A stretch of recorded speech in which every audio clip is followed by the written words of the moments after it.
بسم اللہ الرحمن الرحیم الصلاۃ والسلام علیک یا رسول اللہ وعلی آلک واصحابک یا حبیب اللہ۔ جو بھی بہن بھائی میری ویڈیو کو دیکھیں وہ درود شریف ضرور پڑھیں، اور میں بہت محنت کرتا ہوں، اور میرے چینل کو سبسکرائب بھی ضرور کریں۔ آپ کا بہت اور حضور بہت غوث اعظم کو اللہ نے یہ کمال دیا تھا، کمال، یہ آپ کی کرامت تھی کہ بغیر سپیکر کے بولتے تھے۔ جیسی سمجھ پہلے والے کو آتی تھی ویسی آخری والے کو آیا کرتی تھی۔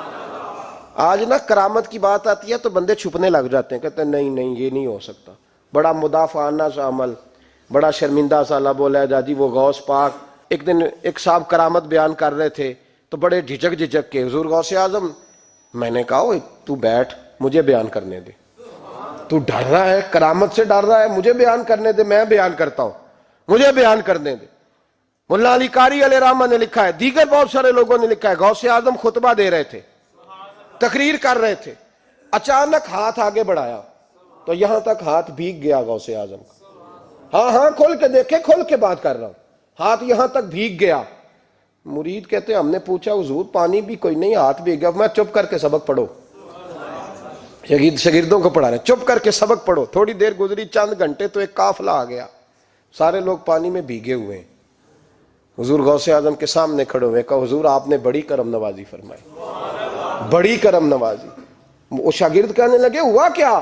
تو وہ لوگ کہنے لگے کشتی میں بیٹھے تھے تو کشتی ڈوبنے لگی، ہم نے کہا یا شیخ عبد القادر جیلانی، خدا کے فضل سے ہم پر ہے سایہ غوث اعظم کا، ہمیں دونوں جہاں میں ہے سہارا غوث اعظم کا۔ کہتے ہیں حضور غوث اعظم نے وہاں بیٹھے ہاتھ لگایا اور ڈوبتی کشتی کو باہر نکال لیا، اور ڈرنے لگے، کہنے لگے جناب یہ کرامت لوگ نہیں مانیں گے۔ تو میں کہا جنہیں نہیں مننا نہ مننے۔ ایک عیسائی مسلمان دونوں جھگڑا کر رہے ہیں، غوث اعظم گزر رہے ہیں، جھگڑا ہو رہا ہے۔ عیسائی مسلمان سے کہتا ہے ہمارے نبی عیسیٰ علیہ السلام نے مردے زندہ کیے، تمہارے نبی نے بھی کو کیا تو بتاؤ۔ مسلمان پڑھا ہوا نہیں تھا، حالانکہ نبی پاک نے بڑے مردے زندہ کیے، پڑھا نہیں تھا، بتا نہ سکا۔ غوث اعظم کے کان میں آواز گئی تو جا کے عیسائی کا بازو پکڑ کے جھنجھوڑا، فرمانے لگے کیا کہا تم نے؟ میرے مصطفیٰ نے مردہ زندہ کیا تو بتاؤں؟ فرمایا تو نبی پاک کی چھوڑ، میں غلاموں کا غلام ہوں، میں غلاموں کا غلام ہوں، مجھے بتا کون سا مردہ زندہ کرنا ہے۔ تو چھوڑ حضور کی بات نہ کر، میں غلاموں کا غلام ہوں، مجھے بتا کون سا مردہ زندہ کرنا ہے۔ پرانی قبر پہ لے گیا، کہنے لگا جی اگر نہ ہوا تو؟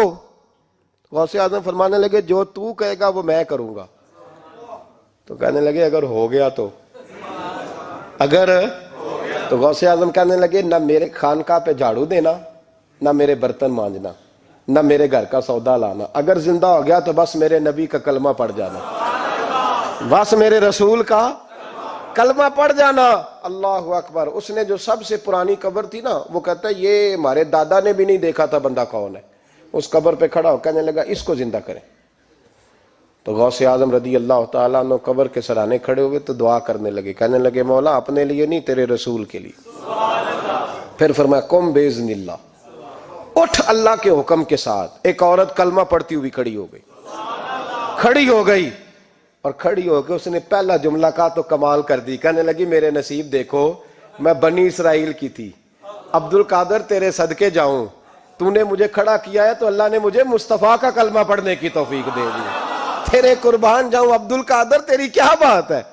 اب وہ بندہ دوڑ دوڑ کے غوث اعظم کے قدموں میں آیا، فرمانے لگے نا کلمہ میرے مصطفیٰ کا پڑھنا ہے، حضور کا غلام بننا ہے۔ او بھائیو، حضرت شیخ عبد القادر جیلانی، حضور غوث اعظم رضی اللہ تعالیٰ عنہ، معمولی بات نہ سمجھنا، حضور غوث اعظم رضی اللہ تعالیٰ عنہ فرماتے ہیں میں قدم نہ لگاؤں تو اللہ ولایت ہی نہ دے، میں قدم نہ لگاؤں تو اللہ ولایت نہ دے۔ ایک آدمی سے حضور غوث پاک ناراض ہو گئے، ایک شخص سے نکل جا میرے آستانے سے، دعا منگیا کرو سنگیو کتے مرشد نہ رس جاوے، جنہ دے پیر رس جاندے وہ جیوندے بھی وہ مرے ہی رہن، چل دوڑ جا نکل جا۔ وہ کہتا ہے میں 300 ولی کے پاس گیا ہوں، 300، ہر ایک سے کہا میرے لیے دعا کرو، تو وہ کہنے لگے جسے عبد القادر دھتکار دے اس کو کوئی سینے سے لگا سکتا،